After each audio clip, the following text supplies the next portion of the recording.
Hello, welcome to next video lecture. आज हम पढ़ेंगे डेंसिटी ऑफ यूनिट सेल। तो डेंसिटी ऑफ यूनिट सेल कैसे कैलकुलेट करते हैं।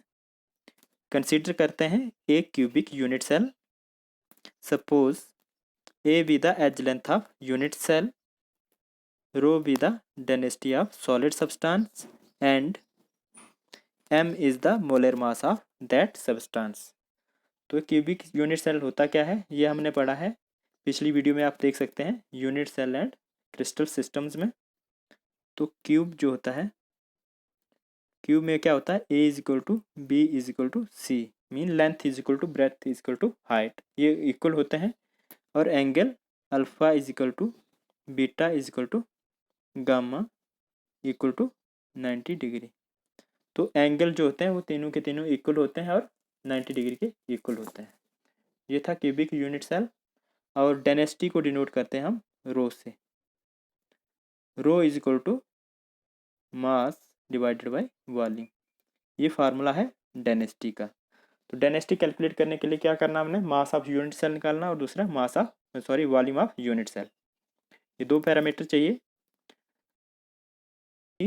होता क्या है, मास पर वॉल्यूम, कितना मास है कितने वॉल्यूम है, कितने क्यूबिक सेंटीमीटर के वॉल्यूम में कितने ग्राम मास है या कितना किलोग्राम मास है, तो वो होता है डेंसिटी। हैवीनेस ऑफ सब्सटेंस कह सकते हैं हम। तो डेंसिटी के लिए हमें चाहिए पहले मास ऑफ यूनिट सेल और वॉल्यूम ऑफ यूनिट सेल।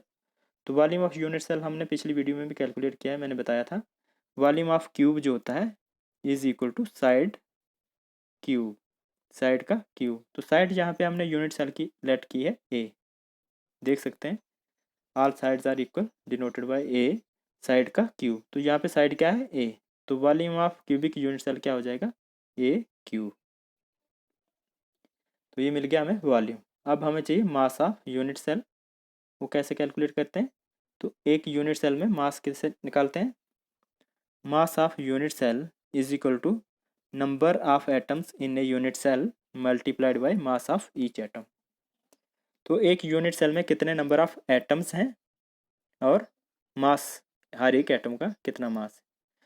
तो एक यूनिट सेल में नंबर ऑफ एटम्स कैसे कैलकुलेट करते हैं ये मैंने बताया पिछली वीडियो में, आप चेक कर सकते हैं। रैंक ऑफ यूनिट सेल और effective number of atoms per unit cell denote करते हैं Z से। और mass of each atom means एक एटम का मास कितना होगा, लेट क्या है m। तो मास ऑफ यूनिट सेल मिल गया हमें, mass of unit cell is equal to Z into M. Volume जो है हमारे पास, वॉल्यूम आया हमारे पास ए क्यू और मास आया Z इंटू एम। तो density is equal to mass जो है Z into M divided by volume जो है ए क्यू। तो ये फार्मूला बन गया हमारा डेंसिटी का। ये तब एप्लीकेबल होता है जब आपको mass of n atom, one atom का मास दिया हो, जब गिवन हो मास ऑफ n एटम, एक एटम का मास गिवन हो तभी ये फार्मूला एप्लीकेबल है। एक्चुअल में हम मास ऑफ एटम नहीं जानते हैं, हम जानते हैं मॉलिक्यूलर मास। जो पीरियोडिक टेबल में दिया होता है वो होता है मोलर मास। जो एटॉमिक मास होता है अगर उसके साथ हम ग्राम लगा देते हैं तो वो बन जाता है मोलर मास। देखते हैं यहाँ पे, तो किसी भी एलिमेंट का जो पीरियोडिक टेबल में जो मास दिया होता है एटॉमिक मास, उसके साथ अगर हम ग्राम लगा देते हैं तो वो हो जाता है मोलर मास। तो molar mass of substance, we know the molar mass of substance, so mass of atom is equal to, formula क्या बन जाता है, mass of an atom is equal to m upon N A. तो m हमने capital M late किया हुआ है पहले, molar mass of substance N A divided by N A. N A क्या है, एवोगैड्रोस नंबर, वैल्यू होती है 6.023 इंटू 10⁻23। ये वैल्यू होती है एवोगैड्रो नंबर की, एवोगैड्रो कांस्टेंट भी बोलते हैं इसको। तो एक एलिमेंट का जो मास दिया होता है पीरियोडिक टेबल में, लेट कार्बन जो है, कार्बन का मास जो दिया होता है पीरियोडिक टेबल में वो दिया होता है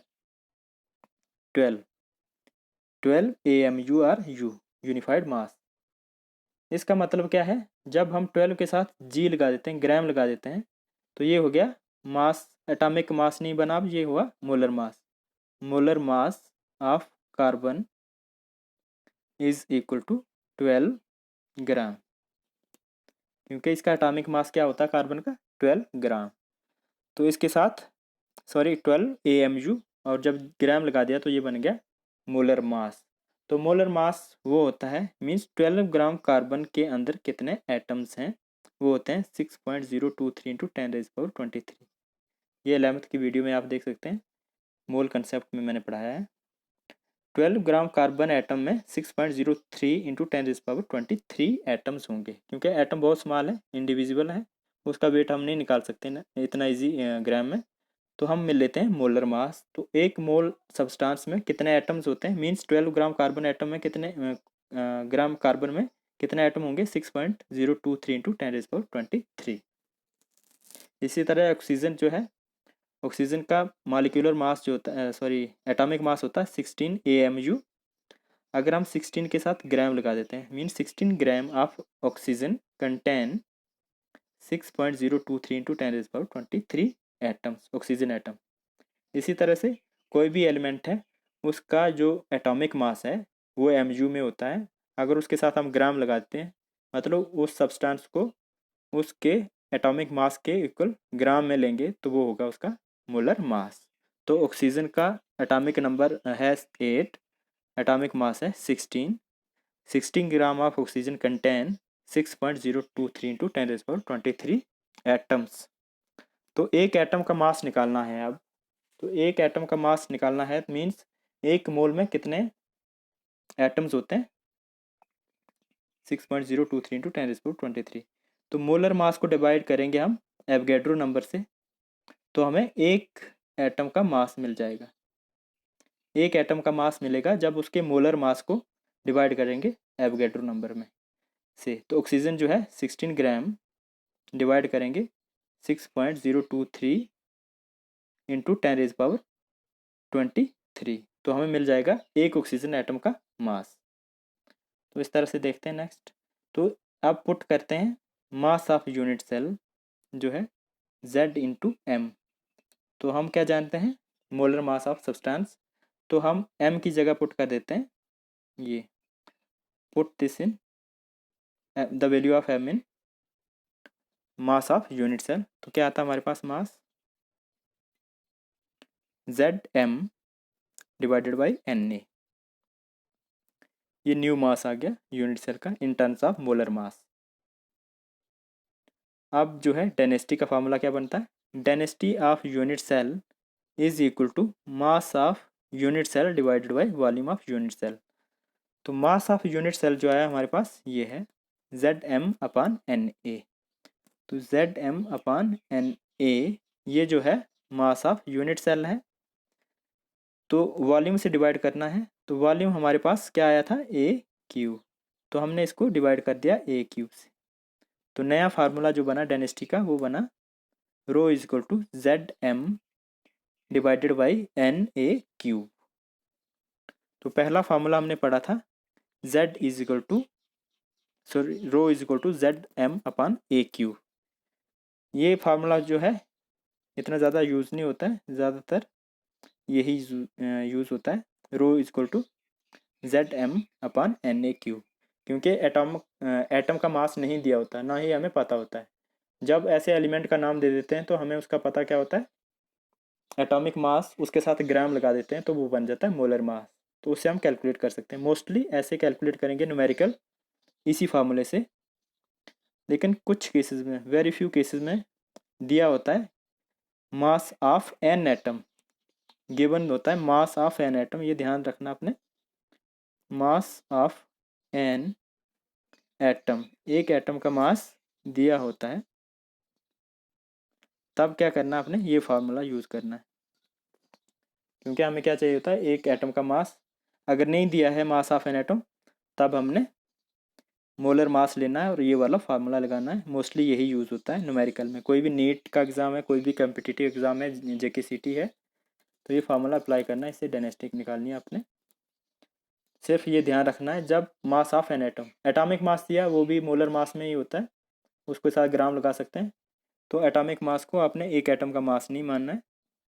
जब बोला होगा मास ऑफ एन एटम तभी आपने ये फार्मूला यूज़ करना है, नहीं तो यही करना है डेंसिटी का फार्मूला। तो इसके लिए ट्रिक क्या है? ट्रिक है ज़माना। मैंने यहाँ लिखा है ज़-म-न-आ-क्यू, हिंदी में लिखा हुआ है, यहाँ पे देख सकते हैं। जेड को मैंने ज म, एम को म, एन एवोगैड्रो नंबर, एन न और आ क्यू ज़माना। तो इसमें क्या होते हैं, 4 वर्ड्स होंगे ज़माना में। तो ज म डिवाइडेड बाय न आ क्यू, ज़माना क्यू। तो ये डेंसिटी का ट्रिक है, डेंसिटी के फार्मूले को लर्न करने का मोस्टली यही यूज़ होता है। तो ये था डेंसिटी ऑफ यूनिट सेल, कैसे कैलकुलेट करते हैं, फार्मूला कैसे बनता है। अब कुछ एग्जांपल करते हैं, उससे समझते हैं, इसको फर्दर अंडरस्टैंड करते हैं। तो एक एग्जांपल है question number 1, copper crystallizes into an FCC lattice with edge length 3.61 into 10 raised power minus 8 centimeter. The calculated density is equal to question mark. तो एक कॉपर क्रिस्टल दिया हुआ है, उसका क्रिस्टल यूनिट सेल क्या बना हुआ है, FCC face centered cubic unit cell with edge length. Edge length क्या होती है, ए, एज लेंथ को डिनोट करते हैं ए भी दिया हुआ है और फेस सेंटर FCC दिया हुआ। फेस सेंटर से हम क्या जानेंगे, एक FCC में Z जो आता है 4 आता है, ये हमने पिछली वीडियो में पढ़ा है, आप चेक कर सकते हैं। तो यहाँ पे देखो गिवन क्या क्या है, FCC for FCC Z is equal to 4, Z की वैल्यू 4 आती है। फार्मूले में देखेंगे हमें क्या क्या पैरामीटर मिल रहा है, Z मिल रहा है, Z for FCC face centered cubic unit cell के लिए 4 होता है, ये हमने पढ़ा पिछली वीडियो में। एटॉमिक मास ऑफ कॉपर, यहाँ पे कॉपर एलिमेंट मेंशन किया है, एटम का मास नहीं दिया है, कॉपर एलिमेंट मेंशन किया है, तो हमें इसका एटॉमिक मास पता है। कॉपर का एटॉमिक मास होता है 63.5, ये इसका एटॉमिक मास है। AMU में लिखेंगे, जब हम इसके साथ ग्राम लगा देते हैं तो ये ग्राम एटॉमिक मास बन जाता है मोलर मास ऑफ कॉपर। तो ये कितना हुआ, 63.5 ग्राम पर मोल। मैंने पर मोल लिखा कि एक मोल में इतने ग्राम कॉपर होता है। तो हमें क्या मिल गया, मोलर मास में मिल गया, जेड भी। Na की वैल्यू जानते हैं, एवोगैड्रो नंबर की वैल्यू हम जानते हैं 6.023 इंटू 10⁻23। ए भी यहाँ पे दिया हुआ है, ए जो दिया है एज लेंथ यहाँ पे दिए 3.61 इंटू 10⁻⁻8 सेंटीमीटर। तो यहाँ पे सेंटीमीटर में दी हुई है एज लेंथ, तो हम कैलकुलेट करेंगे डेंसिटी ग्राम पर सेंटीमीटर क्यूब। अब फॉर्मूले में पुट करते हैं वैल्यूज़ को, रो इज इक्वल टू जेड की जगह 4 into molar mass of copper is 6.35 ग्राम पर मोल। एक ये मोलर मास है, पर मोल लगाने का मतलब एक मोल का मास है, divided by Na Avogadro number 6.023 into 10⁻23 multiplied by AQ। तो एक जो दिया है एज लेंथ A जो दिया है 3.61 इंटू 10⁻⁻8 सेंटीमीटर, इसका होल क्यूब। यहाँ पे क्या है, होल क्यूब करना है। अब फर्दर सिंपलीफाई करते हैं, 4 से मल्टीप्लाई किया है 63.5 को, यह है 254 ग्राम पर मोल। जो एवोगैड्रो नंबर है एज इट इज़ रखा है। अब यहाँ पे क्यूब को सॉल्व करते हैं, तो क्यूब है 3.61 का क्यूब करेंगे वो आता है 47 के इक्वल।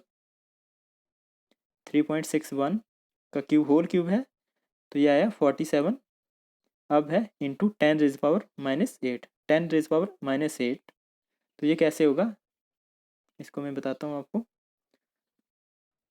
10⁻⁻8 का क्यूब होल क्यूब, ये कैसे निकलेगा, मीन्स 10⁻⁻8 3 बार मल्टीप्लाई करना है, -8 मल्टीप्लाइड बाई 10⁻⁻8, इस तरह से। तो यहाँ पे क्या है, बेसिस सेम है, पावर जब बेस सेम होता है तो पावर ऐड हो जाती है। तो 10 10 बेस है सबका, पावर ऐड हो जाएगी, पावर क्या है 8 8 8। 8 3 ज़ा 24, 3 8 24, तो ये आएगा 10⁻⁻24। कितना आ जाएगा? 10⁻⁻24। तो यहाँ पे देखते हैं 10⁻⁻24। अब बचा सेंटीमीटर, तो सेंटीमीटर का भी क्यूब लिखेंगे, यूनिट को साथ में रखना है। अब क्या होगा? Rho is equal to 254 divided by, यहाँ पे हमने 6.023 को मल्टीप्लाई किया 47 से, तो ये आया 283 अप्रॉक्सीमेटली। और यहाँ पे जो है ये सब कुछ मल्टीप्लाई में यहाँ पे क्या है? 10⁻23 और यहाँ पे 10⁻⁻24। ये पॉजिटिव है, ये नेगेटिव है, इसकी पावर पॉजिटिव है, इसकी नेगेटिव है, तो ये क्या होंगे? कैंसिल आउट होंगी पावर। तो यहाँ पे क्या है? पॉजिटिव जो है प्लस में 23, माइनस में 24, मीन्स इसको डिवाइड करेंगे 10⁻⁻24, तो क्या आएगा? 10⁻⁻1 बचेगा हमारे पास। यहाँ पे कैंसिल आउट भी करेंगे तो ये टोटली कैंसिल हो जाएगा, इसमें बचेगा 10⁻⁻1। तो यहाँ पे मैंने लिखा 10⁻⁻1 सेंटीमीटर क्यूब। अब फर्दर यहाँ पे 10⁻⁻1 जो है ये इसके ऊपर क्या लगा है? माइनस, तो इसको हम न्यूमरेटर में ले जाते हैं, तो ये क्या हो जाएगा? 10⁻1 पॉजिटिव में, प्लस में, तो +1 हम नहीं लिखते हैं पावर। अब क्या करेंगे? सिंपली मल्टीप्लाई करेंगे, तो ये आया 2540 डिवाइडेड बाय 283 ग्राम से पर सेंटीमीटर। सेंटीमीटर यहाँ पे क्या था? यहाँ पे ये देख लो, सेंटीमीटर जो है पॉजिटिव वैल्यू है डिनोमिनेटर में, इसको मैं न्यूमरेटर में ले गया, तो यहाँ पे इसकी वैल्यू क्या आएगी? -1। सिंपल मैथमेटिक्स है। अब यहाँ पे इस टर्म को हमने डिवाइड किया 2540 को 283 से, तो ये आया अप्रॉक्सीमेटली इक्वल टू 8.98 ग्राम पर सेंटीमीटर क्यूब। तो डेंसिटी ऑफ कॉपर कितनी है? 8.98 ग्राम पर सेंटीमीटर क्यूब। यहाँ पे -3 है, मीन्स पर सेंटीमीटर क्यूब। 1 क्यूबिक सेंटीमीटर का क्रिस्टल लेंगे हम कापर का एक पीस लेंगे मेटल का, उसकी लेंथ भी 1 सेंटीमीटर हो, ब्रेड्थ भी और हाइट भी 1 सेंटीमीटर हो, 1 क्यूब लेंगे, तो उसमें उसका वेट करेंगे तो वो आएगा हमारे पास 8.98 ग्राम पर सेंटीमीटर क्यूब पर मोल। तो हमने क्या लिया था? मास मोल में लिया था, तो मोल लिखने की ज़रूरत नहीं है, तो ये मोलर मास ऑफ कॉपर का लिया था हमने। तो यूनिट जो होता है ग्राम पर सेंटीमीटर क्यूब होता है। Gram means KG divided by metre. ये SI में देखते हैं हम, स्टैंडर्ड इंटरनेशनल यूनिट में। ये मोल मैंने इसलिए नहीं लिखा इधर, सो दैट आप कंफ्यूज ना हो। तो जो डेंसिटी का यूनिट होता है ग्राम पर सेंटीमीटर क्यूब, तो ये मोलर मास पर मोल ही होगा।